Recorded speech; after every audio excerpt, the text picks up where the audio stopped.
Salam əziz izləyicilər, bugünkü mövzumuz nəqliyyatda süni intellekt sistemlərinin tətbiqi məsələsidir. Bildiyiniz kimi Azərbaycan Prezidenti cənab İlham Əliyev son dövrlər bu sahəyə çox böyük diqqət ayırır. Bütün dövlət qurumlarına göstəriş verilib. Hətta nazirliklərin, digər komitələrin rəhbərlərinin, müavinlərindən biri məhz süni intellekt üzrə ixtisaslaşmış şəxs olmalıdır. Artıq bu istiqamətdə müəyyən addımlar atılıb. Bizim mövzumuz isə süni intellektin nəqliyyat sahəsində tətbiqi məsələsidir və bununla əlaqədar olaraq IPM şirkətinin direktoru Elmar Əhmədov bugün studiyamızın qonağıdır. Elmar müəllim, xoş gəlmisiniz. Xoş gördük Elməttin bəy. Elmar müəllim, IPM şirkəti Azərbaycanda nə qədər müddətdir fəaliyyət göstərir və hansı işlərlə məşğul olur? Yəni əsas işiniz nədən ibarətdir? Elməttin bəy, bizim əsas funksionalımız nəqliyyat və logistika sahəsində süni intellekt və texnologiyaların inteqrasiya olunmasıdır. Biz bu sahədə artıq püxtələşmiş, bəlkə də Azərbaycanda yeganə olan, ilk olan şirkətlərdən biriyik. Bizim hal-hazırda bir neçə dənə layihələrimiz var, artıq müvəffəqiyyət də özünü doğruldub. Süni intellektlə nəqliyyatın təhlükəsiz idarə olunmasında biz artıq böyük bir nailiyyətlərimiz var. Bizim xarici şirkətlərlə, Azərbaycanda olan xarici şirkətlərdə artıq süni intellektdə inteqrasiya olunmuş sistemlərimiz var.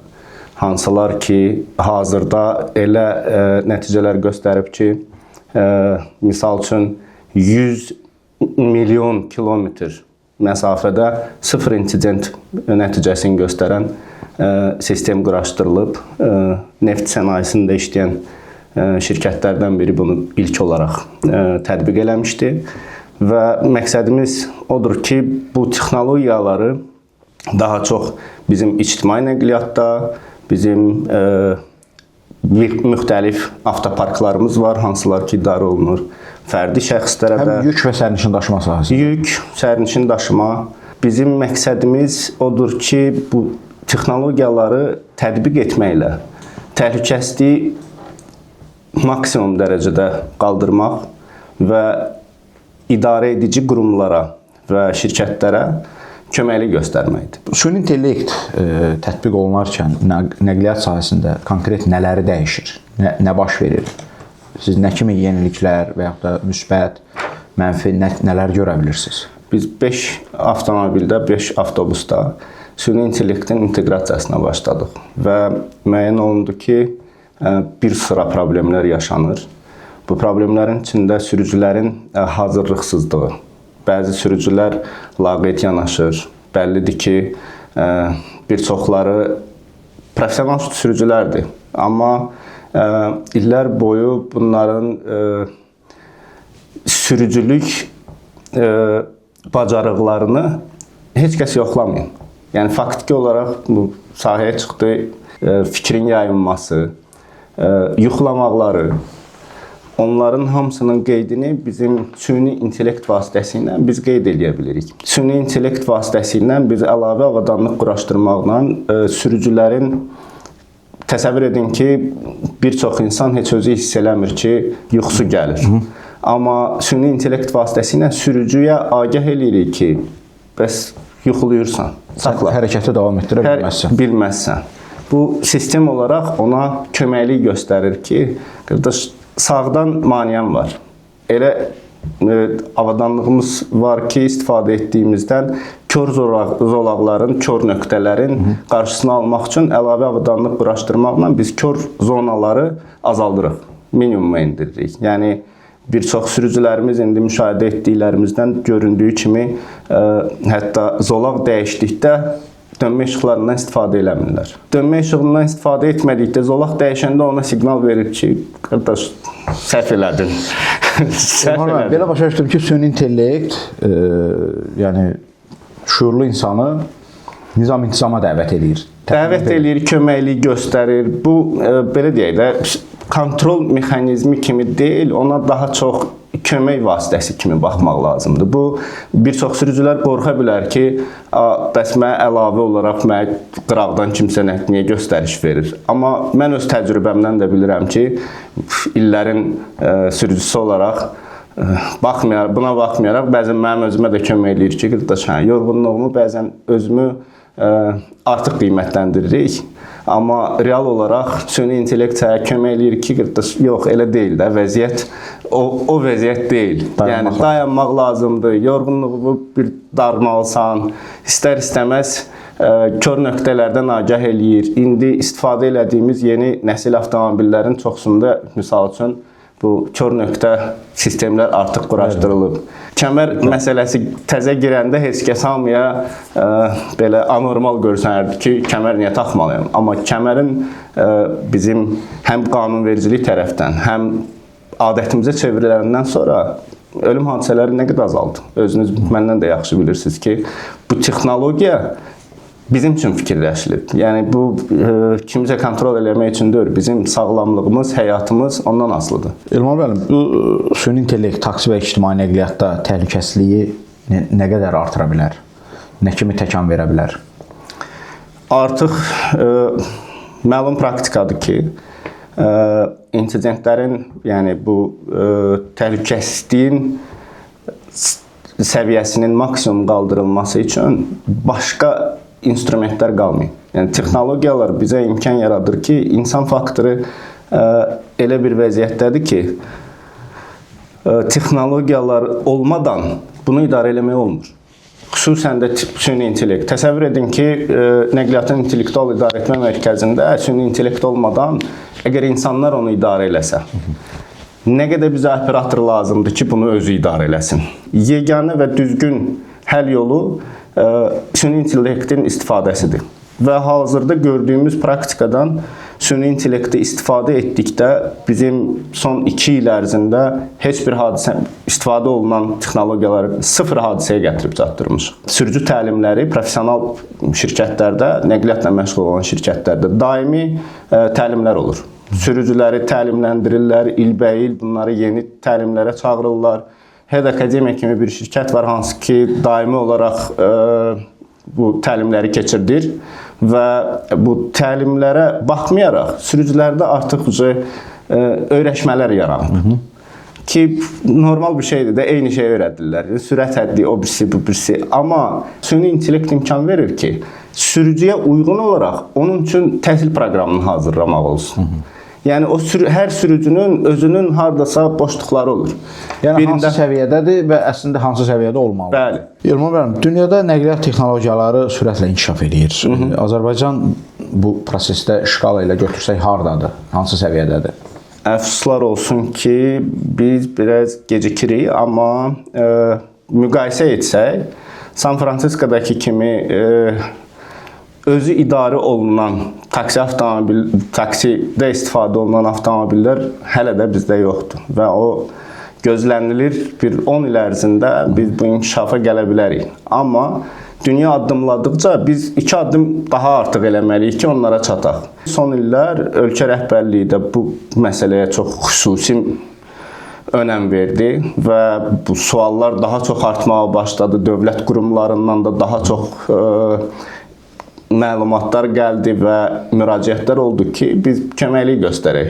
Əminəm ki, indiki progreslə, indi göstərilən önəmlə belə də davam etsə, Azərbaycanda böyük bir inkişaf olmalıdır. Həm texnologiyaların inkişafı, həm rəhbərliyin, ölkə rəhbərliyinin buna önəm verməyi onu göstərir ki, yəni bizim kimi şirkətlər Azərbaycanda az olmağına baxmayaraq bizə artıq önəm verməyə başladılar. Önəm verməklərinin də səbəbi bəllidir ki, indiki yol infrastrukturunda problemlər var. Köməkli olaraq bu yeni texnologiyaların istifadəsi ilə əminliklə deyə bilərəm ki, Azərbaycan dünyada birinci olmasa da onluğa çıxa bilər. Siz indi bir neçə şirkətlə işləyirsiniz, bəzilərində pilot layihə şəklində, bəzilərində artıq iş kimi. Bu IPM şirkəti nələri aşkarlayıb? Bizim problemimiz nədir sürücülərlə bağlı? Böyük bir problemlərdən biri yorğunluq məsələsidir.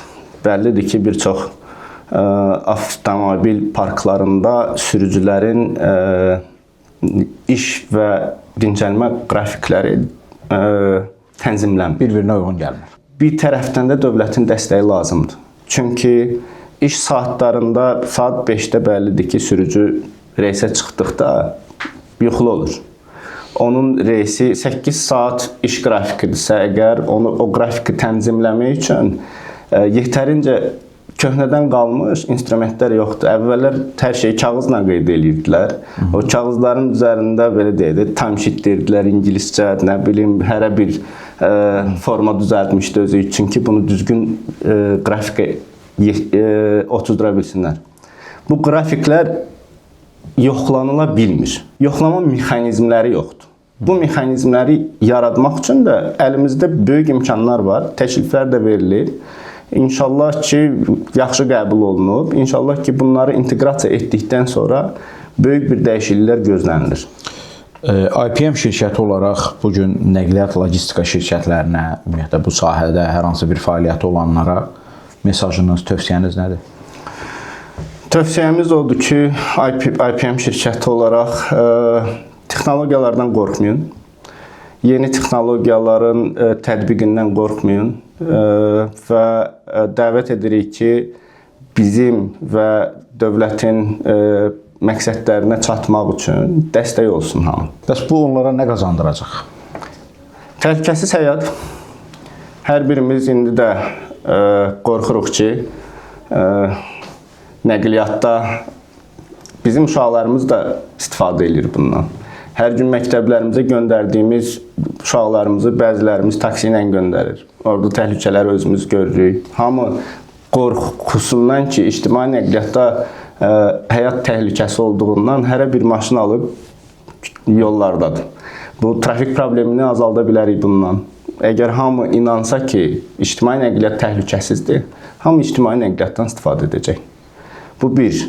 Şirkətlər üçün ən böyük fayda onda olacaq ki, kost azalacaq. Yəni qiymət, məsraflar, bunların ilbəil xərclədiyi istəyir sığorta hadisələrinin sayı, istəyir bunların sürücülərə etdiyi təlimlərin qiyməti, istər bunların aylıq avtomobil parklarına etdiyi xərclər, mexaniki qüsurlar, istər bunların yanacaq sərfiyyatları, hamısı minimuma endiriləcək. Əfsuslar olsun ki, biz problemi yaşadıktan sonra biz onun həllini axtarırıq.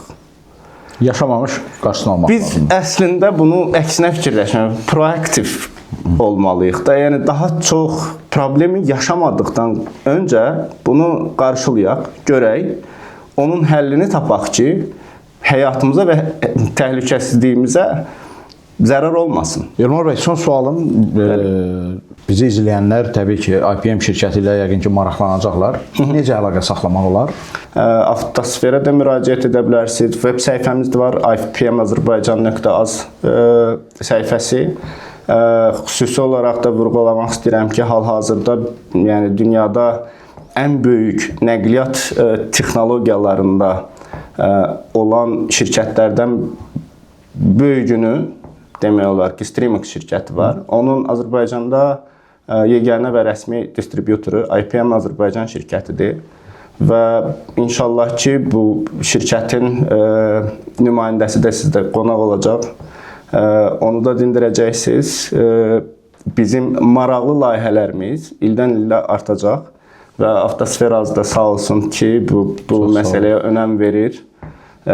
Və inşallah ki, birgə səylərimizlə cəmiyyətimizi də ətrafda olan ölkəmizdə çalışan şirkətlərin də, istər xarici, istər yerli şirkətləri də yeni nəsil təhlükəsizlik sistemlərinə çatdıra biləcəyik. Təşəkkür edirəm, çox sağ olun. Çox sağ olun. Sağ olun. Bu qədər əziz dostlar, Elmar Əhmədov bizim qonağımız idi, IPM şirkətinin nümayəndəsidir. O bizə süni intellektin nəqliyyat logistika sahəsində tətbiqi barədə danışdı. IPM şirkəti ilə əlaqə qurmaq istəyirsinizsə, Avtosferaz saytı ilə əlaqə saxlaya bilərsiniz və yaxud da bizim saytımıza daxil olduqda artıq IPM şirkətinin həm web, həm də mobil versiyada banerlərini görə bilərsiniz, əlaqə saxlaya bilərsiniz. IPM Azərbaycan web səhifəsinə də daxil olsanız, bütün məlumatları və digər əlaqə vasitələrini əldə edə biləcəksiniz. Növbəti görüşlərə dək.